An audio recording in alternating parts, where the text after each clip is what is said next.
Assalamualaikum warahmatullahi wabarakatuh. Perkenalkan, nama saya Dewi Putrianti dengan NIM B21060007.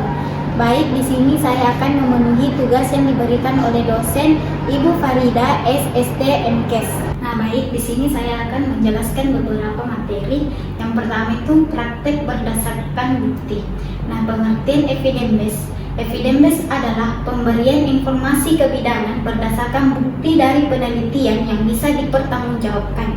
Nah, praktik kebidanan sekarang lebih didasarkan pada bukti ilmiah hasil. Nah, kemudian adapun tujuan dari evidence. Tujuan evidence adalah memberi alat berdasarkan bukti-bukti. Bukti terbaik yang ada untuk mencegah, mendeteksi, dan menangani gangguan kesehatan dan kepribadian. Kemudian arti dari tujuan evidence adalah dalam memilih suatu pendekatan, pengobatan, dan kepribadian, kita hendaknya secara empiris melihat kajian penelitian yang telah divalidasikan secara empiris yang menunjukkan keefektifan suatu pendekatan terapi tertentu pada diri individu tertentu. Nah, adapun ciri-ciri dari evidence, Timmermans dan Engel 2001 menunjukkan bahwa pertimbangan klinis berbasis bukti memiliki 5 ciri penting, yaitu pengalaman klinis. Nah, ada keterampilan yang dilibatkan dalam membaca literatur yang memerlukan kemampuan untuk mensinteskan informasi dan membuat pertimbangan mengenai kualitas bukti-bukti yang ada. Kemudian cara penggunaan informasi merupakan fungsi tingkat otoritas praktisi di suatu organisasi dan tingkat keyakinan terdapat keefektifan informasi yang digunakan. Nah, adapun bagian dari penggunaan evidence adalah kemampuan mengevaluasi secara mandiri informasi praktis masing-masing. Pertimbangan klinis berbasis bukti didasarkan pada gagasan tentang perilaku dan peran profesional. Nah, adapun kelebihan dari evidence menurut Strauss dan Sackett 1998, evidence cukup berhasil di latar psikiatris dan medis umum, dan bahwa para praktisi membaca penelitian itu secara akurat dan membuat keputusan yang benar. Nah, hasil penelitian menunjukkan bahwa sebanyak 53% pasien mengakui kalau dirinya mendapat penanganan primer yang telah dilaksanakan dengan randomisasi atau percobaan terkendali secara acak dan hasilnya sangat efektif. Dengan evidence memungkinkan praktisi mengembangkan pedoman praktis yang bermutu yang bisa diterapkan pada diri klien, mengidentifikasi literatur yang cocok yang bisa dijadikan bahan diskusi bersama klien, kemudian berkomunikasi dengan para profesional lainnya dari kerangka cetakan pada panduan pengetahuan. Kemudian lanjutkan prosesnya pembelajaran diri sendiri sehingga dihasilkan kemungkinan pengobatan terbaik bagi klien. Kemudian di sini saya akan menjelaskan mengenai konsep dasar bioetika dan profesionalisme. Nah, adapun pengertian dari bioetik dalam praktik kebidanan. Istilah bioetika berasal dari bahasa Yunani yaitu bios, hidup, dan etik, apa yang seharusnya dilakukan manusia. Nah, bioetika muncul sebagai respon atas semakin berkembangnya ilmu dan teknologi, terutama di bidang medis yang berhubungan erat atau menjadikan manusia sebagai objeknya.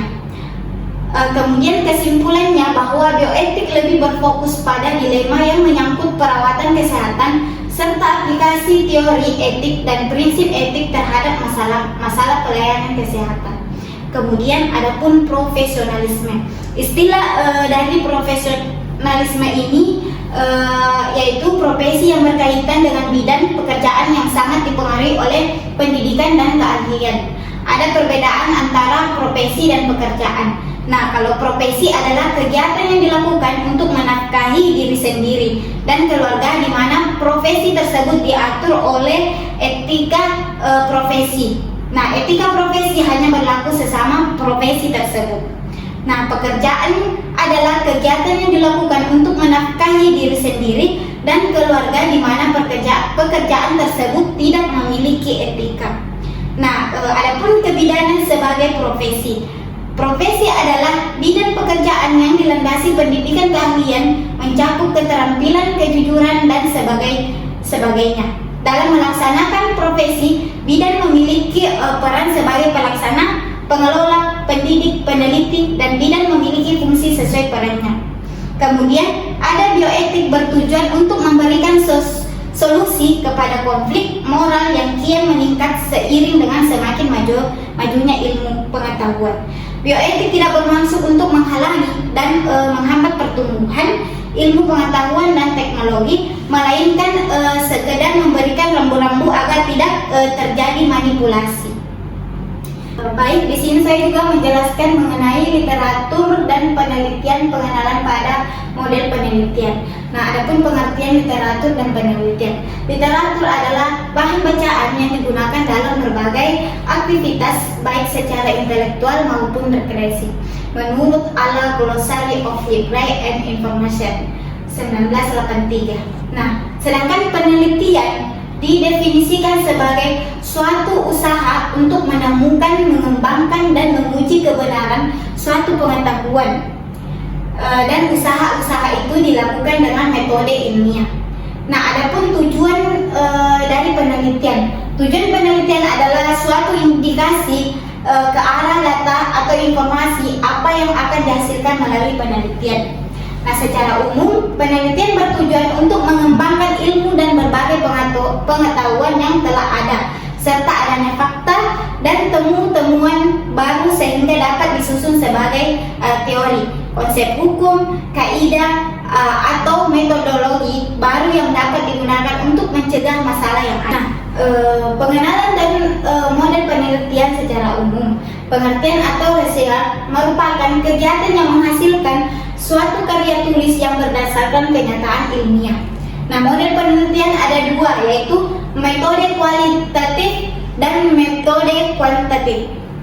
Metode kualitatif adalah data yang dinyatakan dalam bentuk kata, kalimat, sketsa, dan gambar. Nah, adapun metode kuantitatif adalah data yang berbentuk angka atau data yang diangkakan. Nah, baik, di sini saya akan menjelaskan sedikit mengenai pentingnya berpikir kritis. Nah, adapun pengertian dari berpikir kritis yaitu berpikir kritis adalah suatu proses di mana seseorang atau individu dituntut untuk menginterpretasikan dan mengevaluasi informasi untuk membuat sebuah penilaian atau keputusan berdasarkan kemampuan penerapan ilmu pengetahuan.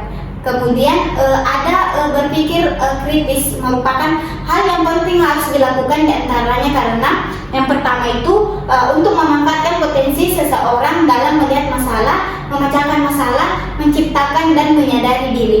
Kemudian yang kedua itu merupakan keterampilan universal, dan yang ketiga berpikir kritis sangat penting di era informasi dan teknologi untuk merespon perubahan dengan cepat dan efektif.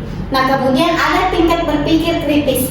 Yang pertama itu mengidentifikasi 3 tingkatan berpikir kritis dalam kebidanan, yaitu yang pertama, pada tingkat dasar seseorang mempunyai kewenangan untuk menjawab setiap masalah dengan benar. Kemudian yang kedua itu pada tingkat kompleks seseorang akan lebih mengakui banyaknya perbedaan pandangan dan persepsi.